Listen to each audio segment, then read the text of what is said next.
Hello, and welcome to an Alaska Book Week event. Every year, Alaska Center for the Book organizes Book Week. To learn more about Alaska Book Week, check out the website at alaskabookweek.org.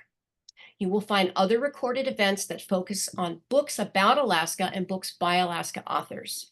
Today, I'm talking with Jen Funk Weber.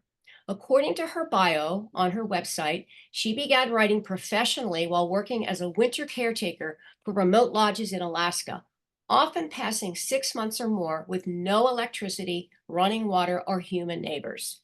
Jen has written numerous puzzle and activity books, including books for Hollywood movies like Nancy Drew and the Spiderwick Chronicles, and books for video games like Minecraft and Animal Crossing. Most recently, Jen's written the Puzzler's Guide series, which started with the Puzzler's Guide to Alaska and was followed by the Puzzler's Guide to Oregon. The series continues with the October 8th release of the Puzzler's Guide to California. So tell me, Jen, how did you become interested in making puzzles? Well, my interest began when I was a kid. I remember making my sister a birthday card that was a puzzle. I was very young, so it was simply scrambling the letters of happy birthday. But then I got really wacky and creative and I called her Monkey instead of Vicky, and I scrambled that too. Oh, that's hilarious. That's great. I remember sending my parents on a scavenger hunt through the yard to find an Easter basket one year, and I have written long letters to my friends, all in code. And I suspect that they didn't even bother to read them. I suspect they looked at those and said, "Oh, Jen," and threw them away. That's great. But I was a puzzle writer as a child, and what brought that on as an adult and actually kicked off this career in it. I have some pictures I'm actually going to call up right now. I came to Alaska in 1990 to be a natural history guide for Alaska Wildland Adventures. And in 1991, 92, they began managing a lodge in Denali as well. And what I found being a guide there is that occasionally the grown-ups were boring and the kids were bored. So while I was out there at the lodge, I would make puzzles about Denali and about the natural history there for kids. And that resulted in, let me share my screen and you can let me know when that shows up. Have you got that? There it is. It's there. Okay, that resulted in this little book. I published this, self-published this in 1996, and it was for Alaska Wildlands Adventures when they were managing Denali Backcountry Lodge. And it contained, this is before the day of computers. Okay, I did this on my little Canon Star Writer, which was, we called them word processors back then because they were a step up from typewriters. Yes. Um, so this was all produced on, get my arrow here, all produced on my Canon Star Writer. This is a coloring page that is just traced from one of my husband's photos of doll sheep there in Denali. And then it had, a word search and other kinds of puzzles included in here. And we gave these, the lodge printed these, and we gave these to all the kids who came with a package of colored pencils. And it gave them something to do when the adults were having hors d'oeuvres or there were, boring programs that didn't engage the kids. So I put that out in 1996, and I was like, that was really fun. So I submitted that to the Highlights Foundation Writers Workshop in Chautauqua before they had their campus, and I earned me a full scholarship to Highlights. I attended that for a week in the summer of 1997, and I met Mary Lou Carney, who was then the editor of Guideposts for Kids. She was my one-on-one mentor. She was tasked with editing one of my picture book manuscripts, and she kind of sped her way through that to get to the part where puzzles, I want puzzles. She says, I need puzzles for my magazine. And we talked about, okay, how do I submit puzzles to a magazine? What do you want them to look like? And at that point, she was saying, I don't care if they are written on napkins. You can handwrite them, you can type them, just send me puzzles. I need puzzles. So I began submitting puzzles to magazines, and they were accepted in a wide range of magazines, from Spider to American Girl to Highlights to Sports Illustrated for kids. Then in 2004, I decided I was going to make a puzzle book again, and I came up with a plan to write Clueless in Alaska No More. And that was accepted in 2004 by Sasquatch Books. It came out in 2006. And then in 1921, 2021, hello, 2021, I came out with the Puzzler's Guide to Alaska. And that has then led to Alaska, Oregon, and California. That's great. That's great. Mhm. So I want to change tack a little bit here, change subject a little bit here. I read your bio, and it sounds like you were a reluctant reader at first, but eventually you were converted. Can you talk about that? I, yes, definitely. I was not a reader as a child. My sister was the reader. She spent her summers, lounging in the shade or in the sun with her books. I went to summer camp. I was labeled hyperactive as a child by the family doctor. My parents were both educators, so they recognized a hyperactive child. And I just had trouble sitting still. So reading was not what I did for fun. I was outside, I was playing. Um, I wasn't opposed to reading. I was very actively, pretending and having stories, go through my mind. I was writing stories in my head. In fact, when I was very young, my mother tells a story that to punish my sister or me, she would set us down on a red rug and we could not leave the rug. She would set my sister there and my sister would cry, cry, cry. Oh no, horrors, horrors, she's being punished. She would set me there and I would play. It was no big deal. I would sit here, okay, no problem. I could tell myself stories. You didn't need any toys. I didn't need anything. I could entertain myself. So stories have always been something that I enjoy. I just couldn't sit still to read. And school provided me all the way through college. School provided me with required reading, and that was my limit, I figure. When I So, left school, yeah. then the time that I could spend sitting still, I could then read, you know, for pleasure on my own. And I'm a very big reader. I still enjoy reading. That my perfect day for me starts with getting up early when nobody else is up, having a cup of tea, and sitting in my chair and reading. Well, That's that's the a best kind great of day. story. It's a great story. It's encouraging maybe for people who have children who are reluctant readers that you Mhm. can evolve into one. So Absolutely. related to that, related to reading, is a good mystery novel a form of a puzzle for you? No. Oh, okay. I there are some mystery stories that I like, but I don't like them for the puzzle solving aspect. Okay. I get frustrated with mysteries because I don't like the info dump at the end. That just, You mean I where can they wrap up enjoy things this. really fast? I know. That is really unsatisfying for me. But I do enjoy mysteries for their stories. The Myrtle Hardcastle mysteries by Elizabeth Bunce. Love those. That's contemporary children, middle grade. Um, Love those. Amelia Peabody by Elizabeth Peters.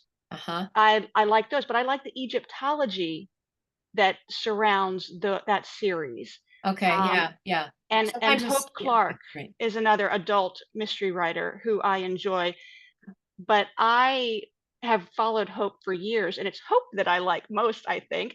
But her books are great. They're Yeah. wonderful characters, but there's not a puzzle aspect of that that I really enjoy. Right. Right. Right. So And what do you? Oh, go ahead. and then that comes to the whole difference between solving puzzles and writing puzzles. Okay. Okay. And those I'm going to separate. Those are two different things. Okay. Yeah. To solve a puzzle, you have the writer of that puzzle has already put in limits, you know, and you're solving the puzzle within those constructs, within those confines. It's not complete freedom, to do anything. Whereas when you're creating a puzzle, endless possibilities. And Yeah. it's those endless possibilities that I like. It's the pulling out, it's the matching things, matching disparate ideas, um, the divergent thinking, the making connections between things that don't seem like they should connect. That's what I love. Yeah. So So I do enjoy solving puzzles, um, but I can get bored really quickly. Yeah. Well, so what do you read for fun? If mysteries might not be your first choice, what do you read for fun? Okay, I read widely for fun. I love children's books. I love picture books. Picture books are one of my favorite formats. I think we should have picture books for all ages. I think there should be picture books for adults. And some of my favorite children's picture books are ones that have layers that appeal to adults as well as kids. Because let's be honest, when we're reading them to children, we have to read them over and over and over again. So they should be, you know, multi-layered, so there's something for the adult as well. So are you I talking love about like graphic novels when you say books for, graphic or picture books? Would they have? I have I mean picture books for children.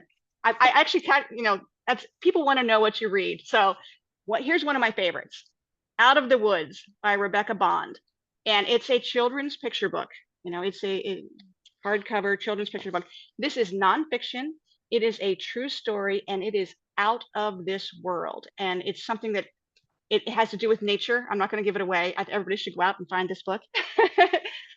It's a great story about nature and wildlife, which are two of my big interests. Okay. I can read that over and over again. And I love rhyming verse. I am not a poet. This is, again, old school. Love this book, Late for School. I'm not sure it would be published in today's market because things are geared pretty young right now with picture books. Yeah. But that is absolutely brilliant and imaginative. The illustrations are wonderful.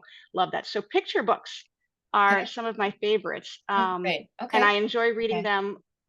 My sister-in-law was a longtime employee of Powell's Books down in Portland, Oregon. And one of my favorite activities is when we get together, my husband and I get together with her.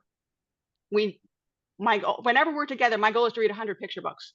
And we can read that all from her library there at the house. Oh, But nice. my husband sits between us and he reads aloud, and Barb and I can look at the pictures, and it's one of my favorite things in the world to do.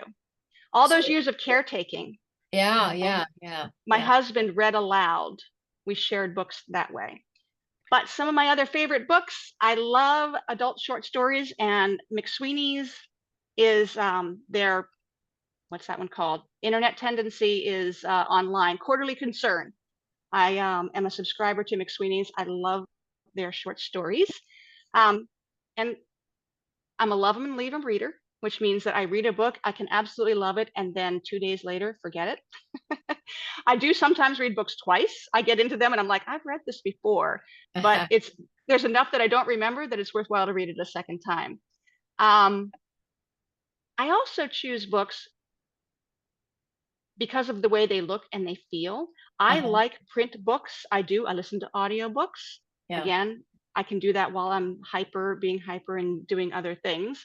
Um, but I like books. Here is this one, The Newbery last year, The Eyes and the Impossible by Dave Eggers. This is a McSweeney's version. This is a wood carving.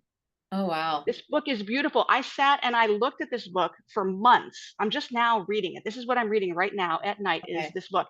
It's got, your gold edges. It's just beautiful. So, Nice. the Yeah. feel and look of a book is one of the things that I like. The other book that I'm reading is The Dutch House by Anne Patchett I read that. right now. I read that. I listened to it actually. Tom Hanks reads it. Oh, see, that would be, in fact, that's Yeah. something I would probably do. But it's Yeah. got deckled pages, Yeah. hardcover, deckled pages. So what do I enjoy? I always say my favorite books are 19th century British authors, Charles Dickens, Jane Austen, Okay. Anthony Trollope. Love those long family and community sagas. Okay. Love that kind of book, but I can get into nonfiction, I can get into fiction, basically anything I put my hands on. I had one other book here that I love. I do this to books. Right, right, right. Yeah. Diane Ackerman. If you made me pick, if I could have lunch with, or spend a weekend with one author, Yeah. Diane Yeah. Ackerman All would right. be the person. Author, poet, and scientist. Oh, And nice. Yeah. she is just absolutely amazing. She has her PhD. She combined poetry and science into a PhD. And one of her advisors was Carl Sagan. Oh, wow. The That's woman is impressive. absolutely brilliant. All these marks, all these little papers are things that I can go to and just open up to that page because there's something that I found really thought provoking and brilliant Yeah, that that's I want great. to go back to and think about again. So there, I just kind of wandered away with that question. Well, I wanna get back to your puzzle books, and I have a Mhm. question about puzzles, and that is, your puzzle books have great reviews, mostly because they really engage children. I assume this is because, as your website points out, puzzles can exercise different parts of the brain. Would you tell us more about that? Um, yes, I am not a scientist. I'm not a brain scientist officially, but it is something that fascinates me, and I do a good bit of reading about it. The big thing about puzzles, and the thing that I like most about making them, is divergent thinking. Okay. This is Okay. something that is really important to cultivate in everybody, kids and adults. Adults should be doing this as well. Mhm. The ability to think flexibly, to think non-linearly, um, and to make connections between disparate ideas. That's the whole concept behind puzzles. That's the whole, we get tripped up because, this word is being used. We think of a word in one way, but it's being used in a different way. Um, but I think the reason kids like them is because There there's a sense of satisfaction when you complete them. Mhm. Yeah. Um, Yeah. you're also in on a secret. You figured this Ah, out. This was tricky and you figured it out. Um, I try to keep them varied so that there's all kinds of information. It's not just sports. It's not just famous people or culture. It's not just science. It's not just wildlife. Combining all kinds of different things into them so that hopefully there's something for everybody. Hopefully they move along at a big enough, at a quick pace so that people don't get bored, so that kids don't get bored. yeah.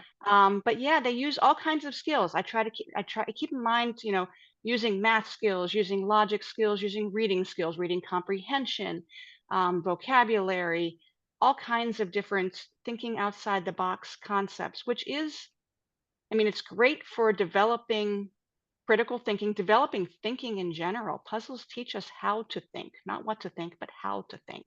Right. Yeah. Um, So and then just the subject matter. do you do any online puzzles to keep up your skills like Wordle or Words with Friends, or do you do any those other, puzzles yourself? Occasionally I will be in the mood and I will call up, a spelling bee or Wordle or something like that. I was on Words with Friends for a while. Um, it I get bored. So can you Once you yeah. memorize all your Scrabble words, you're just using these things and I like the strategy of maximizing points, looking where you place them. Um, Yeah. but it felt like eventually I just stopped because it felt like I was spending too much time in it. I didn't want to spend my time just doing that.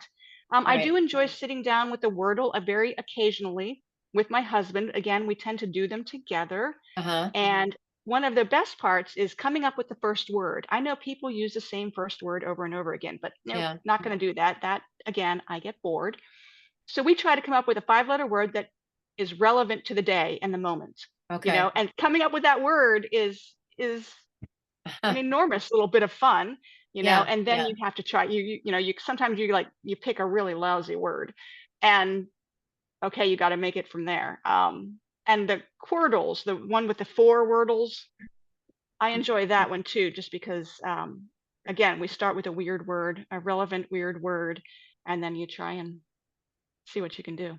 Right, right, right. Are any do you think any of these puzzles are for adults are like, is there one that's particularly tough or tougher than others? Um, online ones, I think the Quirtle, the ones with the four wordles, I think it's Quirtle they call it. Okay. Um, Okay. um, but the toughest puzzles are going to be your Sunday New York Times crosswords. Oh, yeah. Those are the clever things. And my husband's the one who does those. I enjoy doing puzzles, but um, he's the one who's really into that. And I just like the twists. I like Well, those crazy. it's funny you should say that because I do crossword puzzles sometimes, and I look up answers because there are resources for that. And I was kind of accused of cheating by doing that, but I feel like I'm learning when I do that. Absolutely, you do your best. You do your best, and I also say you walk away and you come back to it. You know, give it that chance. Give your Yes. brain the chance to work on it Right, right, right, without you, without you actively right, working on it. Let right, it work in the right. background.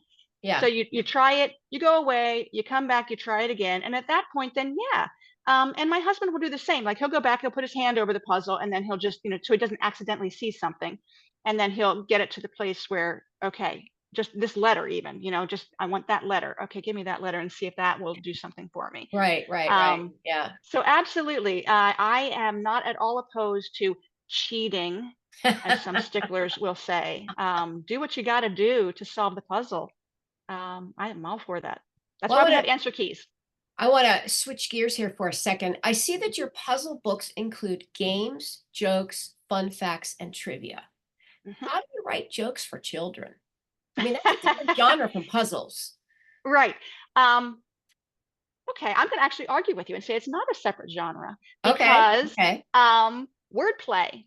You write Ah, jokes with wordplay and you make puzzles with wordplay. okay, Um, okay, and also just the whole, divergent thinking, the whole backwards, things turning backwards.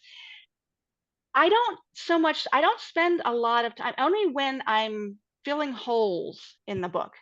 okay, As I okay. create the book, and I have the character banter and the jokes. Sometimes as you're writing the puzzle, you'll think of a joke, Right, and a right. lot of times they're going to be, public domain jokes, just jokes that we told each other as kids, jokes that Okay, you hear. Um, those will often be able to be twisted okay. or manipulated. You know how you're a crossword puzzle solver, so you know how Yeah. your clues are kind of twisted to fit the theme of the Yes, puzzle. Well, you yes. can twist a joke. I can say, there's the old, why do whales swim in salt water? Because pepper makes them sneeze. Ah, Well, my California book has an elephant seal as one of the ah, characters. So he's got that big old schnoz, yeah, yeah. sneezing, pepper. If that joke isn't in that book, I'd be surprised. And I don't remember. It's been a year since I turned that manuscript in, so I don't remember what's in it. Yeah. Um, but then you twist that. What does Miro? It's his name, or an elephant seal. Why does he swim in salt water? Because pepper makes him sneeze. Or maybe you can even twist it because pepper, you know, something Yeah, along that line. So yeah. there's a lot of rewriting or revising, twisting jokes, but there are also original ones. My husband and I enjoy wordplay, Okay. and something will just occur to us and he'll say, "You can use that. Feel free to write that down. You can use that." Um, I'm off the top of my head. Why are Alaska's lakes and rivers scary? This is one of Why? my husband's. Why? Because they are for boating. Oh, Take that's your right. boats out. We take our boats out on our rivers and lakes. And one of my favorites, I'm not sure I've ever used it because when I tell it to people, they don't think it's funny. Oh, I think it's hilarious. Why did the porky pine? why? His girlfriend dumped him, said he wasn't very sharp. I like that. I think that's hilarious. Okay, but again, jokes again are just like all writing and reading. It's all very subjective. I think it's hilarious. I like it. Um, Yeah, Good. Well, there you go. yeah. So every now and again, they just come up in passing, and I keep long lists, and then Ah, I search for words if I need to fill holes. okay. So I'm looking for jokes. Then I Right. go search my long list of jokes. I search for, any relevant terms, Yeah. and pull up ones that might fit. Then maybe I can tweak them to make them Uh-huh. especially relevant. Um, but it's not so different, I don't think, from writing Okay. puzzles. Yeah, I never thought about that, but that makes sense now. Yeah. So what is your process for writing these puzzle books? Okay, and I know everybody is always interested in that, so I do have another little slideshow here. I'm going to, um, these books in particular. Let me share this screen. All right, let me know when you've got that. Yeah, I have it. It's good. Okay, these are my tools. These are my writing tools. I sit Okay. down. And I don't necessarily use the hard drive anymore because I am in the cloud, but I have my laptop, I have graph paper, I have a pencil, and I have an eraser that I can refill. In fact, it's sitting right here. I always have my eraser. Oh, yeah. And I have a big box of refills for it because I use that eraser a lot. All right. Um, that's not it. Let's see. Next puzzle. There we go. There you go. It's a mess. My process is a mess. I actually start more with paper, with lists, Yeah. coming up with ideas, um, ideas for topics, ideas for kinds of puzzles, all kinds of data. I do handwrite things. I work on with paper and pencil, and I do a lot of charts, things that work, things that don't work. I mean, I just start filling in things. It's very messy. It's very disorganized. Um, I come up with one concept that I think is really important about, in this case, the states. Yeah. And I figure out what kind of puzzle it would work with. Is it a one-word answer? Is it a phrase? Is it a sentence? Is it something with numbers? That will all dictate what kind of puzzle it can be. And then I start filling it in. Does it work with this puzzle? Maybe it works. Maybe it doesn't work. Maybe I have to go back and change the number of letters that I get. Um, maybe I have to choose a whole different kind of puzzle to convey this thing. Maybe I have to change the wording so that it fits, or that I can pull in a particularly interesting word. But Okay. there you go. I work on paper with pencil and colors sometimes. I make lists. And then down here in the corner, I don't know if you can see my cursor, but down here in the corner, this is me starting to get organized. I Okay. have paper, I've got my columns. Yeah. Yeah. I know that I'm going to, once I decide I'm going to include this style of puzzle, and these puzzles don't have names. There are more puzzles than crosswords and word searches and Yeah. mazes. They don't necessarily have names. Once I include that once, I'm going to include another 3 instances of that puzzle so that kids can learn how to solve it Yeah. and get better at it, so that by the end they can have a feeling of success. It's like, okay, I know how to do this puzzle, and they can just get into the content of the puzzle. But this is me making a column. This is the first instance of all these puzzles. The second instance, well, then I need to figure out, how do I make 2 or 3 more of these. Right. Right. um, so I get that all going, and then I work in InDesign, which is Okay. Okay. unusual. Very, Yeah. very few writers actually. I took 2 classes to learn InDesign, but I was Yeah. told, working for an educational publisher once, I was told, you are driving our designers crazy, because I was working in Microsoft Word, and they would have to recreate everything in the design software, or they Oh. have to create an image of my charts and graphs Oh, I in see. Word, and then they can't manipulate them. They can't Yeah. change the font. They can't change this, that, the other.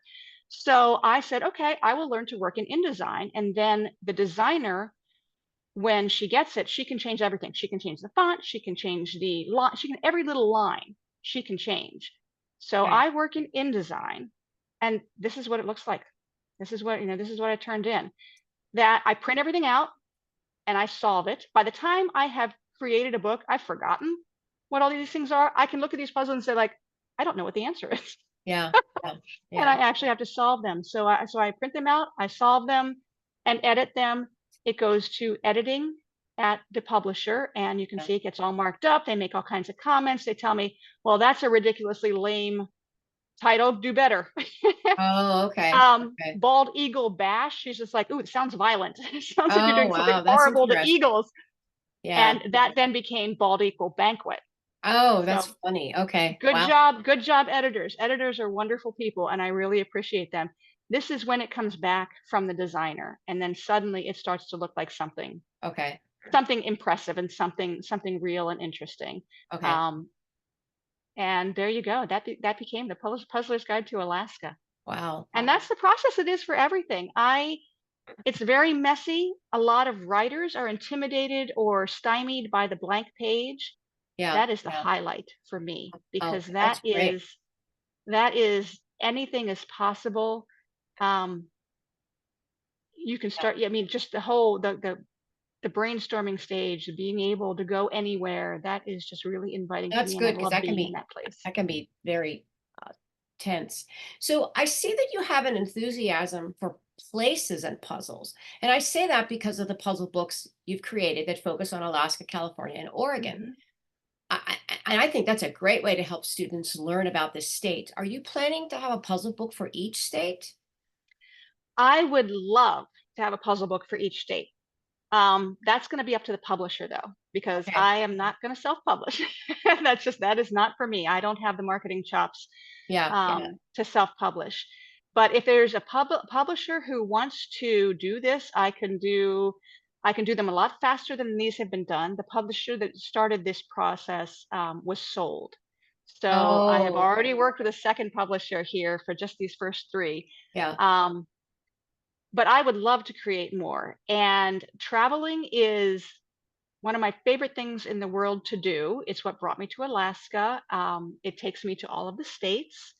I would love to have puzzlers guides to Southern Africa and Oh, okay. to other places in the world. I tend to go to places where there's wildlife because I like nature. So basically, these books are marrying my most favorite things in the world: natural history, travel, puzzles, adventure, stories. The characters in there provide a story background. I have lots of stories for the characters in my head as I write these books. Um, so yes, travel, and I think travel is a wonderful thing for kids, whether they're doing it in real life or if they're Yeah. doing it just through the books. So Getting out and seeing other places is a do you feel like wonderful. you need to go to the place to write the puzzle book about the place? I like to use it as an excuse to go to the places. Okay. Yeah, I wonderful. definitely think it helps. I Yeah, yeah. absolutely think it helps to go and be in the place. Okay. Um, Okay. I do. Um, Right. but Yeah. yes, Yeah. I do most of I do it. I'll do a lot of research, of course, Right. online. Right. I do Yeah. reach out to specialists. I had some questions.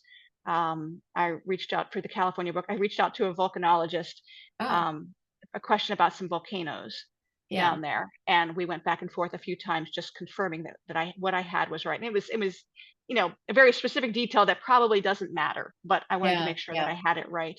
No, that's Um, good. That's and good. Yeah. I have friends and relatives who live in these places, and I lean heavily on them for insider information. In fact, two of the puzzles in the California book are directly from two different Lindas in the state that are insider information, Okay. things that they find fascinating that I also find fascinating. But yeah, going to these places is it definitely helps. Gives you in a mood, gives you a sense of the feeling of the place. Yeah. Yeah. Um, Yeah. I would think so. plus it's discovery for me. Things that I find interesting, I think kids will find interesting as well. Yeah. Well, I want Um, to ask you a question about your Alaska book, but I want to read a little bit about it first. The Amazon page where you can buy this book provides this overview. I want to read it. With mhm. 60 puzzles to delight curious minds, The Puzzler's Guide to Alaska is an interactive introduction to the 49th state for kids 8 and up. That's one part puzzle book, one part natural history guide, and lots of fun. Meet Nelchino the caribou, Galena the porcupine, Zippy the short-tailed weasel, and Skilak the black bear. Four good friends who can't wait to show you around the beautiful state of Alaska. In this book, they introduce all kinds of puzzles and games while telling jokes and sharing trivia about Alaska. Learn about the official state symbols, its biggest features, why Alaska is called the land of the midnight sun, the animals that live there, glaciers, and much more. When solved, the puzzle's answers at the back of the book revealed facts about Alaska's flora, fauna, history, and culture. So, this book offers, according to this review or this overview, a And lot my of, ambition. yeah, a lot of information. How do you decide what to include in this book? um, that's a great question. And a lot of there are the basics. You start with the basics. What Okay, do people need to know who are coming to visit a state, or what should they just know being an American? What are things that these kids should know about these states? right, They should know right. that Alaska is the largest state in the union. They should know that Okay, it's not connected yeah, to the lower 48 states. yeah. So there's very basic information that I try to get in there. Okay, Um, then there are the wow things. We have 17 of the 20 highest mountains in North America. We have the highest mountain in North America. Um, you know, all the wow factors because Yeah. wow. I mean, that's what we want to know. Um, but then I also try to get into little obscure, weird details Okay. about things, things that aren't necessarily what people talk about, Mhm. things that a kid who once they read it, they can say that to their family, and they're like, "We didn't know that," things that give kids a leg up. Um, so it starts with information like that. I have lists of facts that I like, and but those facts have to fit into puzzles, and they have to fit into once I decide on the 15 different kinds of puzzles that I'm going to use, they have to fit into um, those categories. So there are always things that don't make it in. Okay. At that point, then can I make a joke about it? If that doesn't work, can the characters just talk about it? Is this something that can be banter between the Right. characters? Which is why I like all those little tidbits. Yeah. Yeah. I call these books these books in my mind fit into what I call busy books, like the Richard Scarry books, that just have all kinds of information and things all over the place. That's what I'm aiming for here too, so that even if a Okay. kid isn't an avid reader, if they find this puzzle too hard, well, they might go through and just read the jokes. They Yeah, might that's go through true. and just, Yeah. they might read about the characters in the beginning. Well, the characters, they're laughing, they're making fun of each other, they're teasing each other, they're Yeah. being silly. There's usually one that's a little bit slow. Well, not even. They're all quick and sharp in their way. Yeah. Um, so yeah, it comes down to all the fascinating stuff that I find about the states. Yeah. What I think the kids need to know for a basic, understanding, and then what fits. Okay. One of the things that I love about these books are the answer pages, because in the answer Yes. pages I am allowed to insert extra information that I Oh, don't want to give up front because it'll right. give away the puzzle. Right. Yeah. That's But I great. do like these things at the end, and that's one of the I have been doing puzzles since before we had computers. Oh, wow. That's a long time. I have been doing puzzles since before I could anagram things online. I anagrammed by hand. I Yeah. created lists. I had, files of lists, words that only use the letter A for a vowel. Oh, wow. All these lists that I would have to generate without the help of a computer. Yeah. Yeah. Um, and of course, now there's puzzle software out there. You can make Oh, there is. Okay. kids crosswords I despise. Kids crosswords that only cross once or twice. Those Yeah. are tests of vocabulary and spelling. They are Yeah. not fun. They are not puzzles. They Right. are tests. So I avoid those. But of course, publishers always want to say you're doing crosswords. And I'm like, not kids crosswords. Kids crosswords aren't any good. They're not fun. Yeah. Yeah. Yeah. Um, but I do puzzles by hand. I really don't use puzzle software. I Yeah. still do them the way I did them before I had a computer. Okay. And I think that makes them that jam packs them with um with things that computers can't do. I mean, AI Right. is coming, and I mean AI is here. Who are we kidding? Um, but I think that I my puzzles are always going to be unique. They're always going to be unique because of what I do Right. by Yeah. hand. That's I can great. I can tweak them, form them, make them anything that I want to make them. I once said to my Sports Illustrated editor, I very flippantly said, I can make a puzzle out of anything. Got a trivia. I can make a puzzle out of anything. Yeah. Um, and it was being hyperbolic at the time, but over time, I've discovered that's actually true. It's true. We can make Yeah. puzzles out of anything. That's great. That's great. Well, I've loved talking to you about your process and your books. I've learned a lot today, and I'm sure the listeners will as well. Is there anything else you want to say about puzzle books or making puzzle books or doing puzzles? I hope that people will embrace them as I'm going to say as literature. Okay, we can argue Okay. about that. I'm Okay. sure lots of people will. But I wish that people would embrace them as books and not just toys. Okay. Um, kids, everybody, not just kids. I focus on kids, but we are reading. We are processing information. There's comprehension things that are going on. We are Right. thinking divergently. We are, um, i- they are wonderful ways. And some puzzles, I mean, and doing the same thing over and over again, okay, I'm not a fan of that. I don't do the same thing over Right. and over Right. again. Right. But this isn't what these puzzles are.